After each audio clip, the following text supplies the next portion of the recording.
Yes, it's me again. Welcome back, guys, to another video here on the channel today.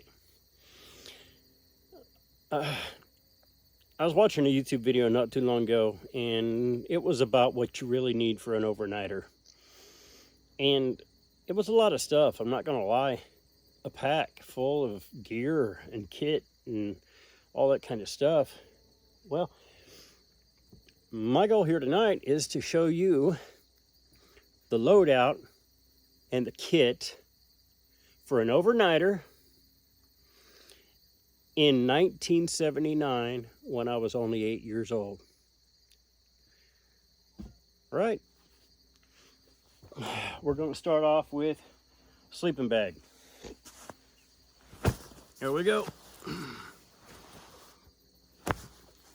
Right on the ground, no ground cloth, no pad, no four-season inflatable, self-inflating, yada yada.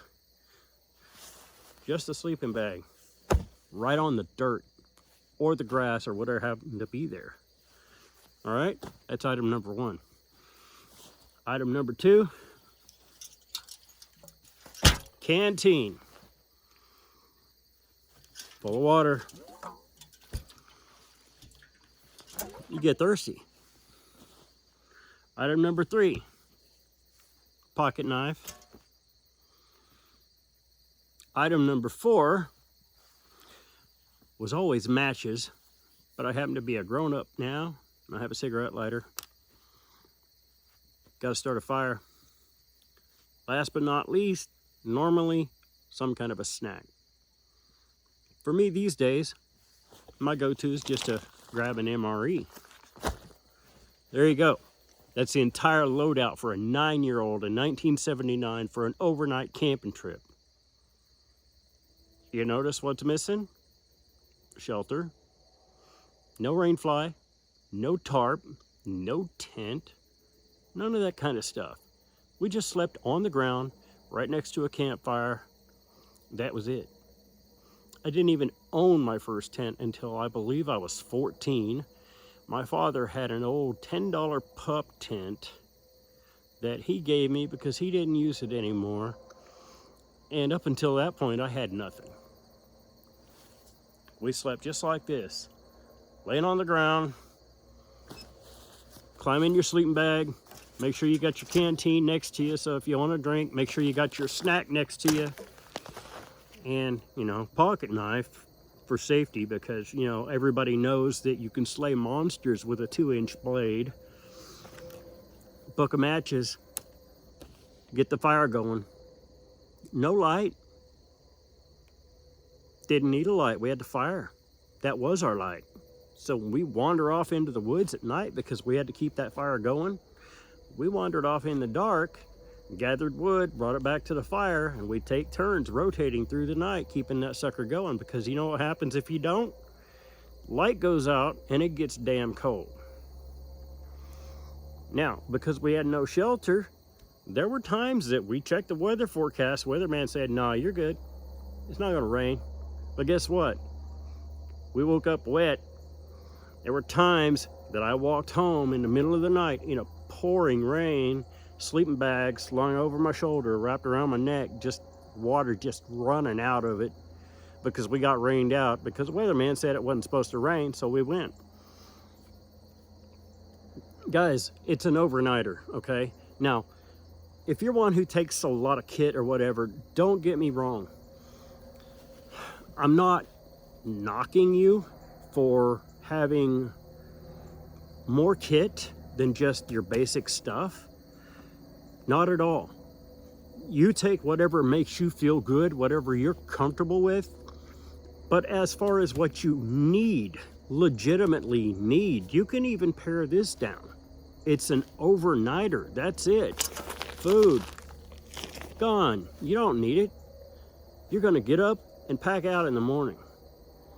It's nice to have, but you don't need to have it. I do recommend having some kind of a light. Things happen in the dark. Might be nice to have a flashlight, but I didn't have a flashlight when I was a kid. And quite frankly, even if I had, we couldn't have afforded the batteries for it anyway. So no light except for the fire. A knife, I took one with me, never needed it. So, you know,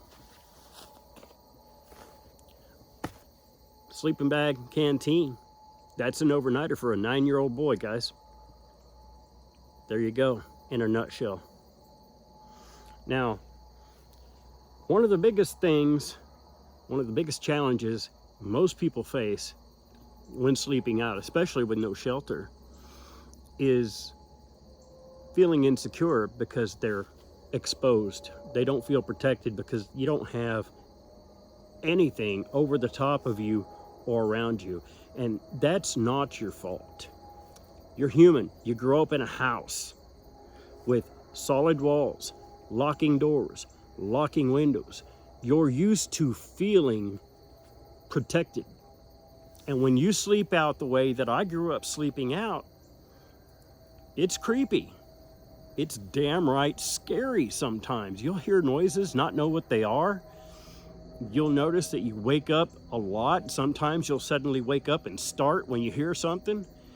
It's just your own insecurity because it's something you're not used to, but you do get over that. There are a lot of guys down in the comments. I know there are some of you out here that are going to watch this video. You've been sleeping out like that for years. No shelter, no nothing, laying out under the stars like the cowboys did in the old days in the movies we grew up watching. Cowboy lights a fire, lays down on the ground on his wool blanket, lays on half, folds the other half over him, pulls his hat down over his eyes, and sacks out, maybe laying on his saddle for a pillow, right? Well, that was camping when I was a kid. And this is what I had. So don't get caught up on gear. You really only need the bare essentials if it's going to be an overnighter. Sleeping out, being exposed and feeling like, you know, feeling unsafe because you don't have walls, even tent, you know, a tent, if anything wants to get into a tent to get you, it's going to. A tent offers zero protection from anything except bugs, or maybe to keep a rattlesnake from crawling into your sleeping bag with you.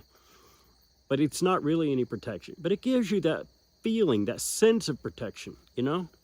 There's nothing wrong with that. I enjoy a tent. I've got one set up right here. Right where I normally hang the hammock in my other videos, I've got an instant tent popped up right there with a cot and a table and all kinds of goodies. So I do tent camp.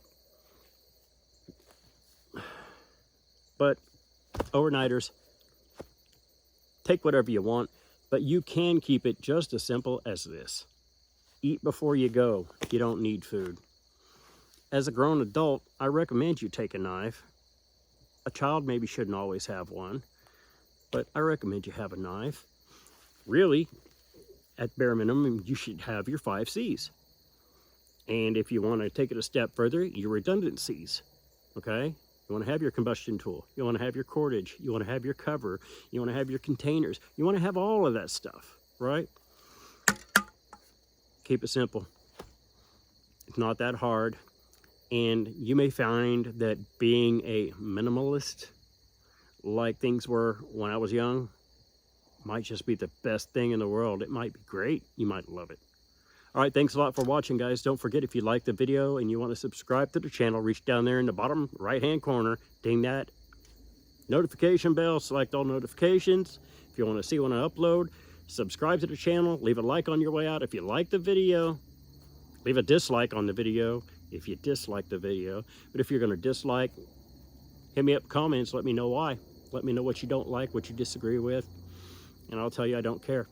Anyways, thanks a lot for watching, guys. I'll see you all in the next one.